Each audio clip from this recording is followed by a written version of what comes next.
Non, au fait, ça fait pas partie de mes objectifs. Je pense que j'ai dépassé, j'ai dépassé l'époque de rêver des ceintures et tout ça. Je veux juste des beaux combats, tu vois. Taper des gens, éviter de me faire taper et prendre un peu d'oseille et aller à la maison. Après avoir vu et revu en détail le combat opposant Francis Ngannou à Anthony Joshua, la question n'est plus de savoir si ce combat était truqué, mais de présenter les éléments qui prouvent qu'il l'était effectivement. Tout d'abord, revenons au début de la carrière de Francis Ngannou dans le milieu de la boxe anglaise. Pour tous les experts, il était absolument impossible qu'un novice puisse battre le champion du monde de boxe anglaise.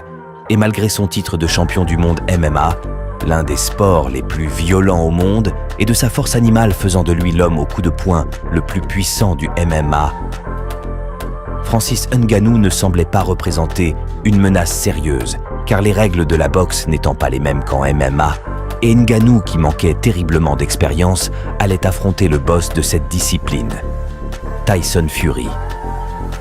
Il n'y avait donc aucune raison valable d'essayer de faire pencher artificiellement ce combat en faveur des suprématistes de la boxe anglaise, car en théorie, la victoire leur était déjà acquise. L'orgueil et l'arrogance les empêchant ainsi de voir qu'en affrontant Ngannou, Tyson Fury risquait en réalité gros, mais alors très gros.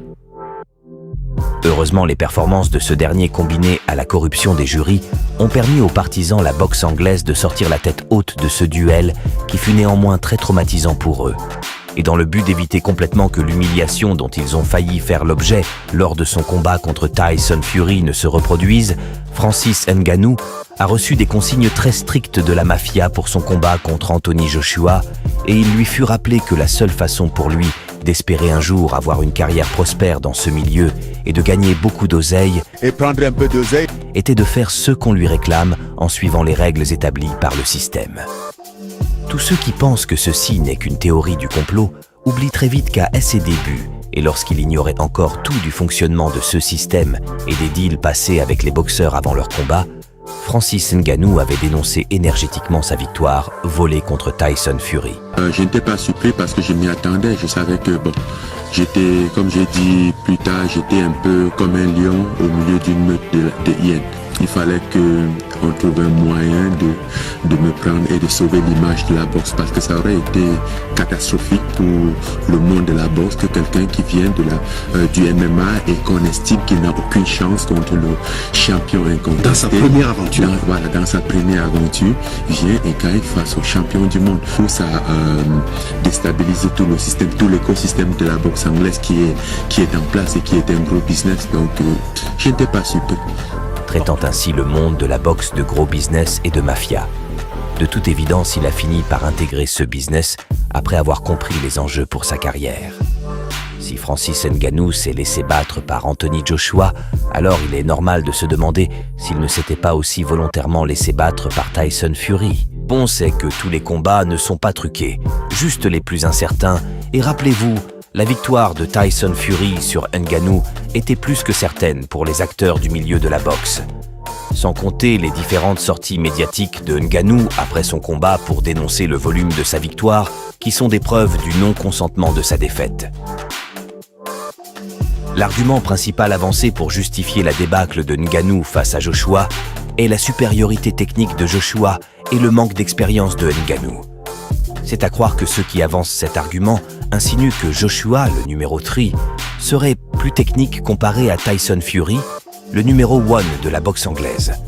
Et donc que les aptitudes de Ngannou, qui lui ont permis de malmener Tyson Fury, étaient insuffisantes face à la technique d'Anthony Joshua.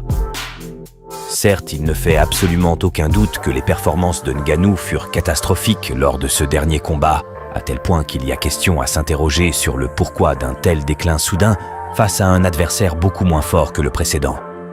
Mais en réalité, la réponse est claire. Le combat était arrangé. L'un des points les plus marquants chez Ngannou fut sa mauvaise défense.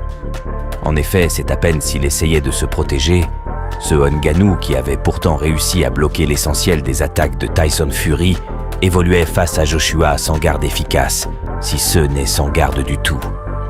Observez la défense d'Alexander Usyk. Malgré le fait qu'il se soit fait toucher au cours d'une contre-attaque, on peut voir qu'il essaie au maximum de bloquer le coup. Ngannou, quant à lui, était dans une posture purement défensive et a vu le coup arriver. D'ailleurs, il est presque impossible de ne pas anticiper la venue de coups de poing de Joshua dans cette situation, mais Ngannou n'a absolument rien fait de sérieux pour essayer de le parer. Encaisser un coup direct aussi prévisible sans essayer de le bloquer, ni l'éviter, et finir par tomber malgré une position stable des jambes, est généralement très rare. Généralement, les chutes se font lors des contre-attaques profitant de l'inertie de l'adversaire pour le faire tomber. Ngannou est quand même tombé alors qu'il était parfaitement en équilibre et n'ayant fait aucun mouvement brusque. Sur cette autre attaque de Joshua, Ngannou est encore une fois touché mais reste parfaitement en équilibre. Il ne s'écroule pas et ne semble pas avoir été déséquilibré par le coup, mais étrangement, se retrouve au sol après un léger coup de pouce de Joshua. Le jeu d'acteur de Ngannou était très mauvais. On aurait pu croire qu'après son passage à Hollywood, il serait un meilleur cascadeur. La mise en scène du KO final était encore plus flagrante, car il n'a même pas été touché par Joshua.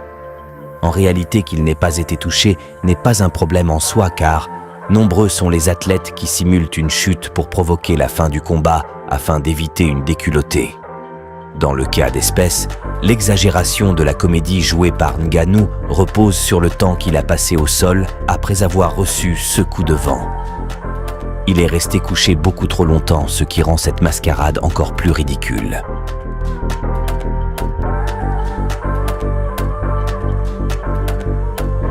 Au-delà des enjeux de victoire, chaque affrontement représente pour les combattants un moyen de défendre son honneur personnel, car se retrouver au tapis est une grosse humiliation que tous les combattants essaient à tout prix d'éviter.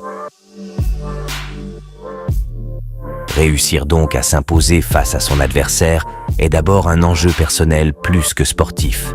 Et malgré sa victoire face à Francis Ngannou, ce combat fut la plus grosse humiliation de la carrière d'Anthony Joshua. En effet, quoi de plus humiliant qu'étant face à un adversaire que certains estiment être beaucoup trop fort pour vous, la mafia vous empêche de défendre loyalement votre honneur et vous exige de faire semblant d'avoir le dessus, tout ceci parce qu'ils estiment que vous n'avez absolument aucune chance de remporter le combat.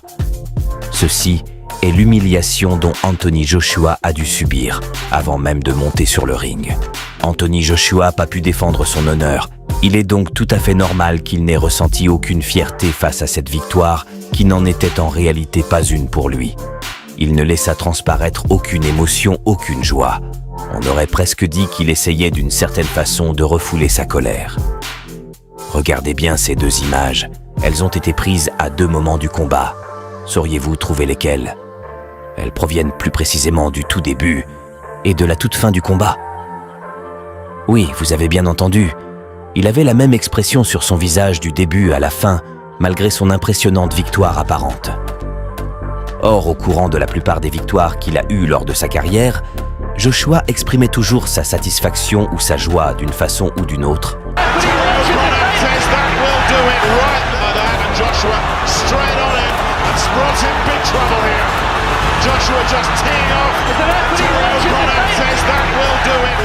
Ce qui ne fut absolument pas le cas lors de son affrontement face à Ngannou, alors qu'il affrontait pourtant un champion du monde, certes d'une autre discipline, mais un champion du monde quand même. Francis Ngannou, quant à lui, jouait la comédie du mieux qu'il pouvait. Et en plus de toucher officieusement beaucoup plus d'argent que Anthony Joshua et de pouvoir continuer sa carrière en boxe, il était psychologiquement beaucoup moins touché que son adversaire, tout simplement parce que cette magouille n'avait qu'un seul objectif, l'empêcher de casser la gueule à Joshua lors d'un combat en règle.